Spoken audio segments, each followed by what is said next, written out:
There is no such a thing. He didn't have the right to exonerate. And, you know, it's very interesting. People mention exoneration. That was something where he totally folded because he never had the right to exonerate. And it was covered very well by Congressman Turner and put to a conclusion. We were, if you take a look at not only the report, beyond the report, take a look at not what he said, but what he was forced to say. There was no defense of what Robert Mueller was trying to defend, in all fairness to Robert Mueller. Whether his performance was a bad one or a good one, I think everybody understands that. I think everybody understands what's going on. There was no defense to this ridiculous hoax, this witch hunt that's been going on for a long time, pretty much from the time I came down on the escalator with our First Lady. And it's a disgrace what happened.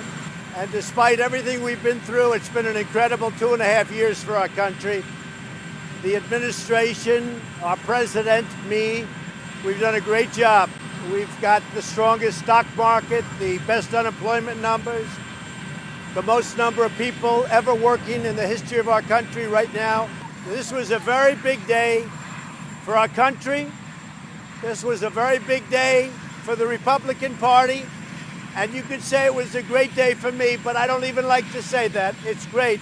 I'll tell you what, I very much appreciate those incredible warriors that you watched today on television, Republicans, that defended something and defended something very powerful, very important, because they were really defending our country. More than anything else, they were defending our country. But they were warriors, and they've been warriors for a long time. And everybody knew it was a hoax, especially the Democrats. I wish we could be a fly in the wall in those rooms where the Democrats would go in and talk before and after meetings. And they'd be laughing and smiling and say, can you believe that we're getting away with this? But in the end, they didn't get away with it. So for those of you keeping track at home, we went from complete and total exoneration. It was a complete and total exoneration. To this. He didn't have the right to exonerate. But while Trump might constantly move the goalposts and hope that nobody notices, literally everybody notices. And as if flipping the script wasn't bad enough, claiming that Mueller didn't have the right to exonerate, it's not even true. Mueller was able to exonerate but chose not to because there was substantial evidence of criminality. There were 10 instances of obstruction of justice. Those count. So to expect exoneration in the same report that literally outlines a slew of wrongdoing is so insane that Republicans must think their supporters are actually brain dead if they believe it. But honestly, the fact that Trump pivoted so quickly to his new talking points should come as no surprise. It shows that A, Trump isn't married to any one specific talking point, what with none of it being the truth.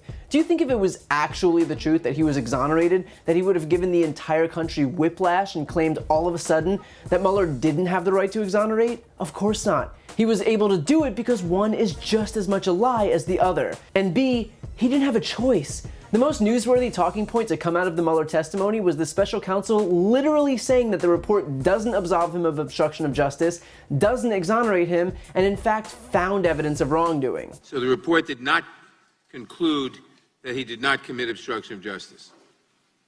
Is that correct? That is correct. And what about total exoneration? Did you actually totally exonerate the president? No. Now, in fact, your report expressly states that it does not exonerate the president. It does. And your investigation actually found, quote, multiple acts by the president that were capable of exerting undue influence over law enforcement investigations, including the Russian interference and obstruction investigations. Is that correct? Correct.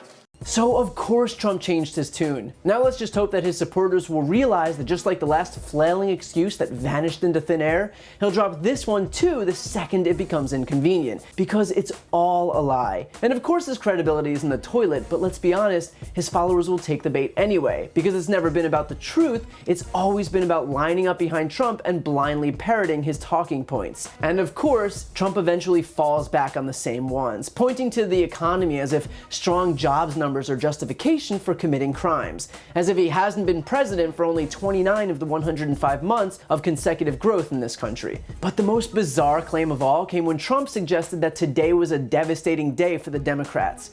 Robert Mueller just appeared on national television taking an axe to Trump's biggest talking point about having been exonerated. He clarified that the only reason Trump wasn't indicted was because he was prohibited from doing so because of OLC guidance. I'd like to ask you, the reason again that you did not indict Donald Trump is because of OLC opinion stating that you cannot indict a sitting president, correct?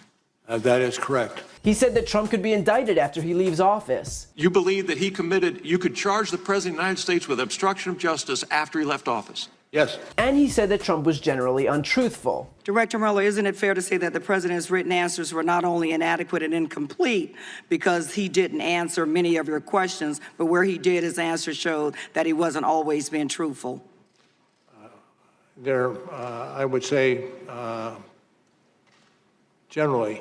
This was by no means, in any way, shape, or form, a win for the president. Just because we didn't get some new bombshell scandal doesn't mean the laundry list of existing scandals doesn't still count. The only way that this day could be considered devastating is that despite a thorough investigation uncovering the most corrupt administration in modern American history, Donald Trump is still president.